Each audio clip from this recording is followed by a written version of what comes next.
Good morning everyone. कैसे हो आप लोग। आपको बता दूं, आप अगर प्रतिदिन 30 मिनट करंट अफेयर्स देखते हैं तो आपकी एक भी करंट अफेयर्स की क्वेश्चन किसी भी कॉम्पिटिटिव एग्जाम में मिस नहीं होगी। तो चलिए आज के सेशन का फर्स्ट नंबर क्वेश्चन स्टार्ट करते हैं। जल शक्ति मंत्रालय ने किस नदी बेसिन का ग्लेशियल झील एटलस जारी किया है। आपको बता दें, बेसिन का मतलब होता है आधारित, यानी कि उस नदी पर आधारित, और ग्लेशियल का मतलब होता है बर्फ का पहाड़ या बर्फ की नदी भी बोल सकते हैं। तो ऑप्शन ए में है सिंधु नदी, बी यमुना, सी गंगा, डी ब्रह्मपुत्र। इसका राइट आंसर हो जाएगा ऑप्शन सी गंगा। जल शक्ति मंत्रालय ने गंगा नदी बेसिन का ग्लेशियल झील एटलस जारी किया है। ग्लेशियल यानी कि बर्फ का पहाड़ या बर्फ की नदी। इस एटलस का उपयोग जलवायु परिवर्तन के होने वाली प्रभावों का विश्लेषण करने और आपदा को कम करने की योजनाओं में किया जाएगा। यह ग्लेशियल एटलस गंगा नदी बेसिन की यानी कि आधारित ग्लेशियल झीलों के आधार पर बनाया गया है। इसमें गंगा नदी के उद्गम यानी कि जहां से गंगा नदी निकलती है से हिमालय की तलहटी तक यानी 2,47,109 वर्ग किलोमीटर के जल ग्रहण क्षेत्र को शामिल किया गया है। आपको बता दें कि गंगा नदी का उद्गम भारत के उत्तराखंड राज्य के हिमालय पर्वतों से होती है। आप ये देख सकते हैं मैप के माध्यम से भारत के मानचित्र में उत्तराखंड कहाँ स्थित है। तो चलिए आज हम गंगा नदी के बारे में फुल डिटेल्स आपको देते हैं, जो एक भी क्वेश्चन आपका मिस नहीं होगा किसी कॉम्पिटिटिव एग्जाम में अगर इससे रिलेटेड क्वेश्चन आती है तो चलिए हम स्टार्ट करते हैं। आपको बता दें कि गंगा नदी भारत की सबसे बड़ी नदी है, जो बांग्लादेश और भारत में कुल मिलाकर 2525 किलोमीटर दूरी तय करती है। यानी कहने का मतलब है कि गंगा नदी की लंबाई कितनी हो गई तो 2525 किलोमीटर, जिसमें 2071 किलोमीटर का क्षेत्र जो पड़ता है वो है भारत के पास। यानी कि गंगा नदी 2071 किलोमीटर की दूरी तय करती है भारत में ही, और 400 किलोमीटर की दूरी जो तय करती है वो बांग्लादेश में तय करती है। वैसे मैंने कल बताया था कि विश्व की सबसे लंबी नदी जो है वो है नील नदी, जिसकी लंबाई है 6670 किलोमीटर, और सेकेंड स्थान पर विश्व की सबसे लंबी नदी जो है वो है अमेजॉन, जिसकी लंबाई है 6450 किलोमीटर। गंगा नदी को भारत में गंगा नदी के नाम से जाना जाता है, लेकिन इसका प्राचीन नाम देखें तो भागीरथ है, और बांग्लादेश में गंगा नदी को पद्मा के नाम से जाना जाता है। किस नाम से जाना जाता है? पद्मा के नाम से जाना जाता है गंगा नदी को। अगर हम गंगा नदी में जीवों की बात करें तो विभिन्न प्रकार की मछलियाँ जैसे डॉल्फिन, शार्क और अनेकों प्रकार की मछलियाँ हैं। अनेक प्रकार के सांप की प्रजातियाँ पाई जाती है। अगर गंगा नदी से हम फायदा होने की बात करें तो इससे हमें कृषि में सिंचाई करने में फ़ायदा होती है, पेयजल के लिए फ़ायदा है क्योंकि मीठा पानी है इसका, और बिजली उत्पादन में भी इसका महत्वपूर्ण योगदान है। अगर हम गंगा नदी पर फेमस बने बांध की बात करें तो एक है टीडी बांध जो उत्तराखंड में स्थित है, भीमगोंडा बांध ये भी उत्तराखंड में ही स्थित है, एक है फड़क्का बांध जो कहाँ स्थित है? पश्चिम बंगाल में स्थित है। आपको गंगा नदी के बारे में एक अमेजिंग फैक्ट बता दूं कि गंगा नदी के पानी में बैक्टीरियोफेज नामक विषाणु पाया जाता है, जो कभी भी पानी को खराब नहीं होने देता है। अगर आप आम पानी जो घरों इस्तेमाल किया जाता है और गंगा जल का पानी अगर आप संचय कर किसी स्थान पर रखते हैं तो आप देखेंगे कुछ दिन बाद कि गंगा जी के पानी में कीड़ा ना तो कीड़ा होगा और ना बदबू करेगी, लेकिन आपके घरों का जो पानी होगा वो पानी में कीड़ा भी हो जाएगी और वो पानी बदबू भी करेगी। लेकिन गंगा जल में कभी भी बदबू नहीं होगी, जिसका कारण है कि उसमें बैक्टीरियोफेज नामक एक विषाणु पाया जाता है। ये विषाणु गंगा जल में पनपने वाली कीड़ों को मारने का काम करती है।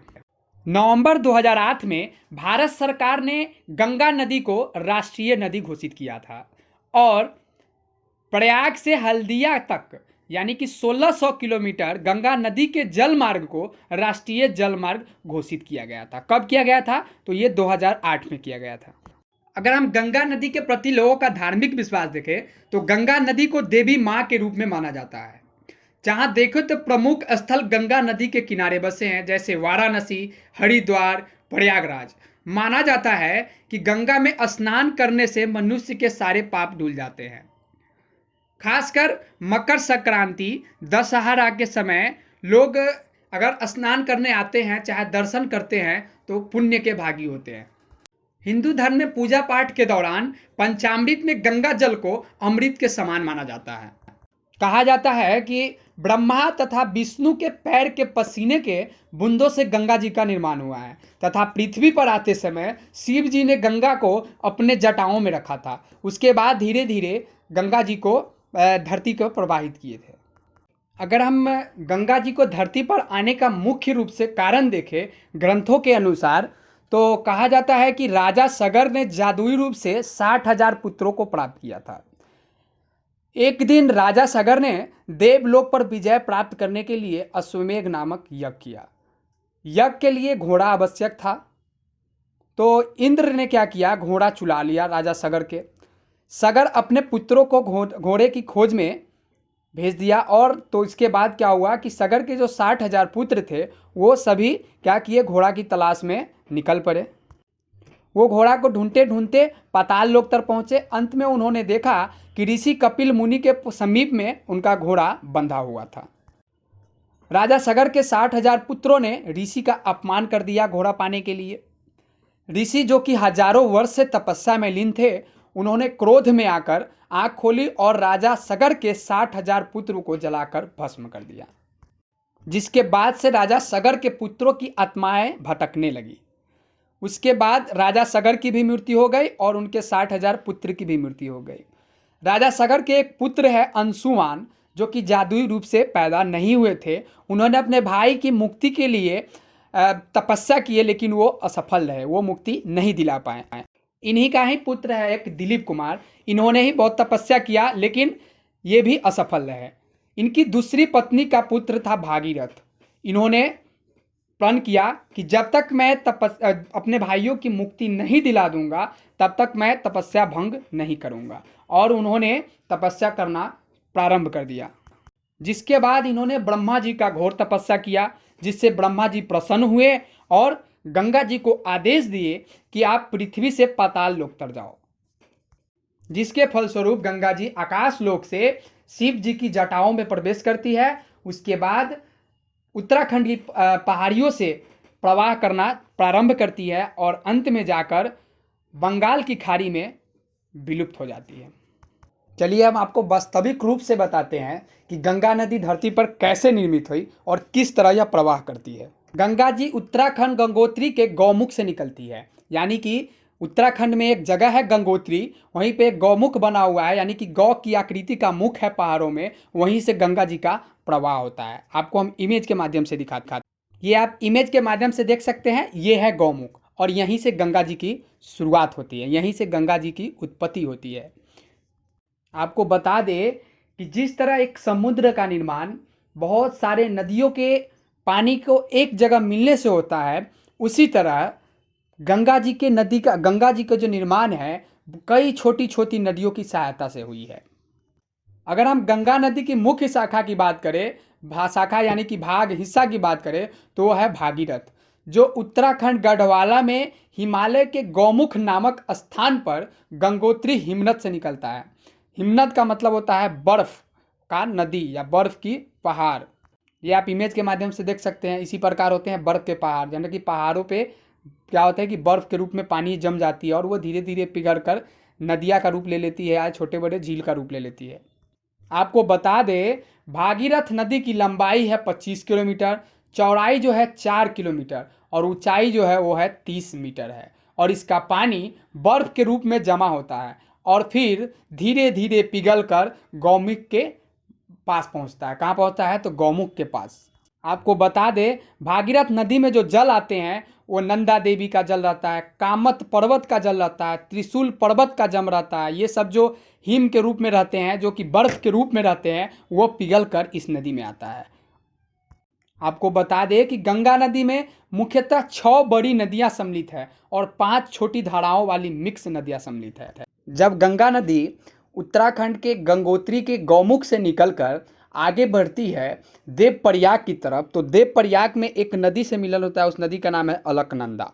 आपको बता दें कि अलकनंदा की विभिन्न सहायक नदियां हैं, जैसे में धौली, विष्णु गंगा, नंद प्रयाग, और ये सारे नदियों का पानी अलकनंदा और भागीरथी का कहाँ मिलता है? तो देवप्रयाग में मिलता है। देवप्रयाग में और जब देवप्रयाग से ये नदियां आपस में सम्मिलित होकर भागीरथी और अलकनंदा ऋषिकेश होते हुए हरिद्वार की तरफ बहती है, तो देवप्रयाग से ही इसको पूर्ण रूपेण गंगा का दर्जा दिया जाता है। ये आप मैप के माध्यम से देख सकते हैं, ऋषिकेश से पहले देवप्रयाग है और इसी जगह अलकनंदा और भागीरथी का मिलन होता है, और इसी को क्या कहा गया है, गंगा नदी का रूप कहा गया है, और यहीं से पूर्ण रूपेण गंगा के नाम से प्रसिद्ध होता है। और आपको बता दूं कि ये गौमुख से होते हुए जब देवप्रयाग तक आती है, तो देवप्रयाग तक जो वो रास्ता जो है वो संकरा और पहाड़ी नुमा ही होता है। यानी कि कहने का मतलब ये है कि गंगा नदी जो है वह समतल भूमि को स्पर्श नहीं की होती है, वह समुद्र तल से ऊंचा ही होती है। लेकिन जब देवप्रयाग से ऋषिकेश होते हुए हरिद्वार में आती है गंगा नदी, लगभग 200 किलोमीटर संकरानुमा पहाड़ को पार करके, तो प्रथम बार वहाँ पर ऋषिकेश में ही गंगा नदी का क्या होता है, समतल भूमि से स्पर्श होता है। यानी कहने का मतलब पहाड़ से उतरकर जमीन पर आता है। इसके बाद जब गंगा नदी हरिद्वार से होते हुए दूसरे राज्यों में प्रवेश करती है, तो दूसरे राज्यों के जो भी छोटी बड़िया नदियाँ होती है वो नदियाँ गंगा नदी में मिश्रित हो जाती है। जैसे यमुना, घाघरा, बागमती, रामगंगा, सरयू नदी, ताप्ती नदी, गंडक, कोसी, सोन इत्यादि नदियाँ शामिल है, जो आप इस मैप के माध्यम से देख सकते हैं। आपको अभी हमने बताया कि गंगा नदी जब हरिद्वार से निकलकर दूसरे राज्यों में प्रवेश करती है, तो उस राज्य की जो भी छोटी बड़ी नदियाँ होती है उसमें मिश्रित हो जाती है। तो चलिए हम आपको अब बताते हैं मैप की सहायता से वो कौन कौन सी राज्य है जहाँ से होकर गंगा नदी गुजरती है। तो फर्स्ट नंबर है उत्तराखंड। उत्तराखंड से कहाँ जाती है, उत्तर प्रदेश। उत्तर प्रदेश से बिहार, और बिहार से वेस्ट बंगाल, और वेस्ट बंगाल से बांग्लादेश में प्रवेश करती है, जहाँ पर पद्मा के नाम से जाना जाता है। और उसके बाद नदी क्या होती है कि बे ऑफ बंगाल यानी कि बंगाल की खाड़ी में जाकर विलुप्त हो जाती है, जो आप इस मैप की सहायता से मानचित्र पर देख सकते हैं। तो चलिए हम इस क्वेश्चन का लास्ट पॉइंट अब आपको बता दें कि गंगा नदी बेस्ड जो एटलस जारी की गई है, तो ये किए हैं जल शक्ति मंत्रालय के द्वारा जारी की गई है। तो जल शक्ति मंत्रालय के मंत्री का नाम क्या है, ये इमेज के माध्यम से आप देख सकते हैं। ऊपर में जो आप देख रहे हैं ये है श्री गजेंद्र सिंह शेखावटी, जो केंद्रीय जल शक्ति मंत्री हैं। और ये नीचे में जो आप देख रहे हैं ये है माननीय राज्य मंत्री श्री रतन लाल कटारिया। चलिए हम नेक्स्ट क्वेश्चन को बढ़ते हैं। तो नेक्स्ट क्वेश्चन है, हाल ही में प्रधानमंत्री सूक्ष्म खाद्य प्रसंस्करण उद्यम औपचारिकता यानी PMFME, इसका फुल फॉर्म है PM formalisation of micro food या PM formalisation of micro food processing enterprises योजना का 1 वर्ष पूरा हुआ। यह किस मंत्रालय की योजना है? ऑप्शन ए में है पंचायती राज मंत्रालय, ऑप्शन बी कृषि एवं किसान कल्याण मंत्रालय, ऑप्शन सी सूक्ष्म लघु एवं मध्य उद्यम मंत्रालय, ऑप्शन डी खाद्य प्रसंस्करण उद्योग मंत्रालय। इसका राइट आंसर हो जाएगा ऑप्शन डी खाद्य प्रसंस्करण उद्योग मंत्रालय। क्या हो जाएगा? तो ऑप्शन डी। आत्मनिर्भर भारत अभियान के तहत प्रधानमंत्री सूक्ष्म खाद्य प्रसंस्करण उद्यम औपचारिकता PMFME यानी कि प्रधानमंत्री फॉर्मेसिंग ऑफ माइक्रो फूड या प्रधानमंत्री formalising of micro food processing enterprises योजना का 1 वर्ष पूरा हुआ है। यह योजना खाद्य प्रसंस्करण उद्योग मंत्रालय की योजना है। यह केंद्रीय प्रायोजित योजना है। इसका उद्देश्य खाद्य प्रसंस्करण उद्योग के असंगठित सेगमेंट में मौजूद व्यक्तिगत सूक्ष्म उद्योगों की प्रतिस्पर्धात्मक को बढ़ावा देना है। ये आप इमेज के माध्यम से देख सकते हैं। यह है केंद्रीय खाद्य प्रसंस्करण उद्योग मंत्री नरेंद्र सिंह तोमर। नेक्स्ट क्वेश्चन की ओर बढ़ते हैं। नेक्स्ट क्वेश्चन है, नौसेना का प्रमुख विध्वंसक INS यानी कि इंडियन नेवी शिप तबर 2 दिनों के लिए अलेक्जेंड्रिया पहुंचा। बताइए अलेक्जेंड्रिया कहाँ स्थित है? आपको बता दें कि INS तबर भारतीय नौसेना के लिए बनाया गया एक तलवार सैनिक का स्टील्थ फ्रिगेट है।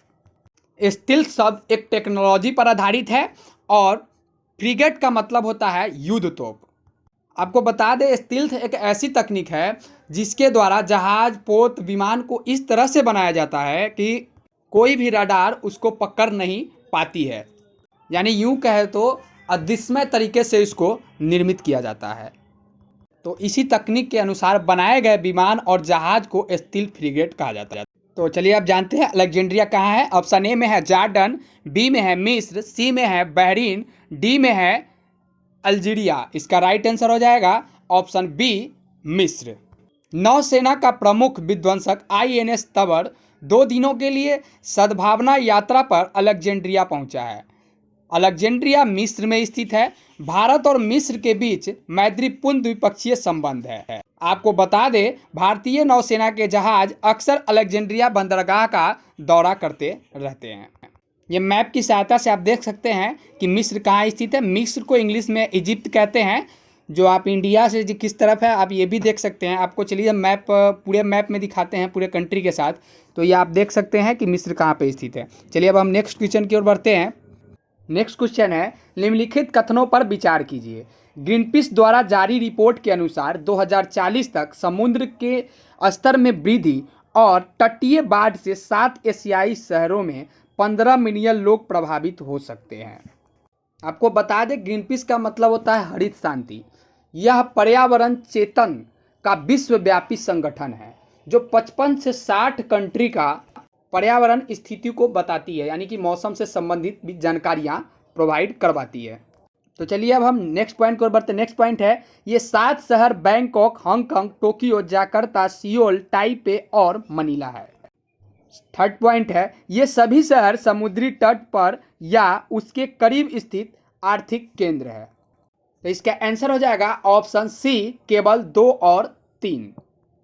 यानी कि ये 7 शहर Bangkok, Hong Kong, Tokyo, Jakarta, Seoul, Taipei और मनीला है।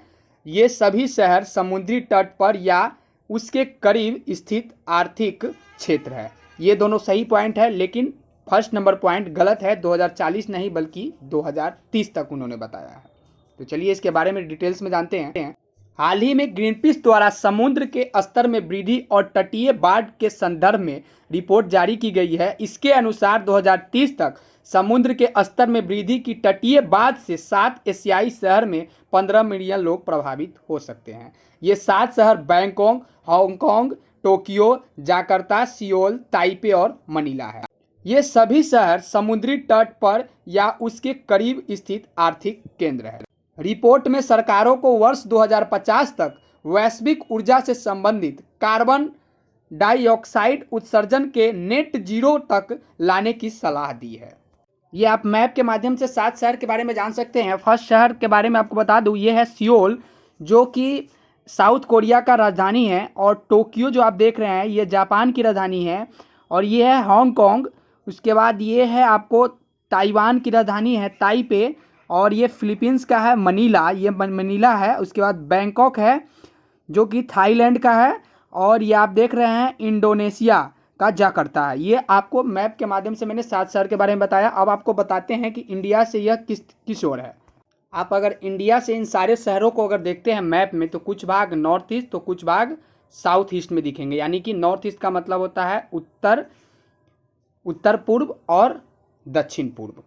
तो ये आप मैप के बड़ा सा सर्किल मैंने दिखाया है, आप ये मैप की सहायता से। चलिए अब नेक्स्ट क्वेश्चन को बढ़ते हैं। नेक्स्ट क्वेश्चन है, नीति आयोग के CEO अमिताभ कांत का कार्यकाल कितने वर्ष के लिए बढ़ाया गया है? ऑप्शन ए में है 1 वर्ष, ऑप्शन बी 2 वर्ष, ऑप्शन सी 3 वर्ष, ऑप्शन डी 4 वर्ष। इसका राइट आंसर हो जाएगा ऑप्शन ए 1 वर्ष। नीति आयोग के CEO अमिताभ कांत का कार्यकाल 1 जून 2022 तक 1 वर्ष के लिए बढ़ाया गया है। नीति आयोग के CEO के रूप में उनकी नियुक्ति 2016 में हुई थी। इससे पहले भी 2019 में उनका कार्यकाल 2 वर्ष के लिए बढ़ाया गया था। ये 1980 बैच के केरल काडर के प्रशासनिक अधिकारी है, यानी कि IAS ऑफिसर है। ये आप इमेज के माध्यम से इनको देख सकते हैं। ये है IAS ऑफिसर अमिताभ कांती, जो 2016 में नीति आयोग के दूसरे CEO के रूप में नियुक्त किए गए थे।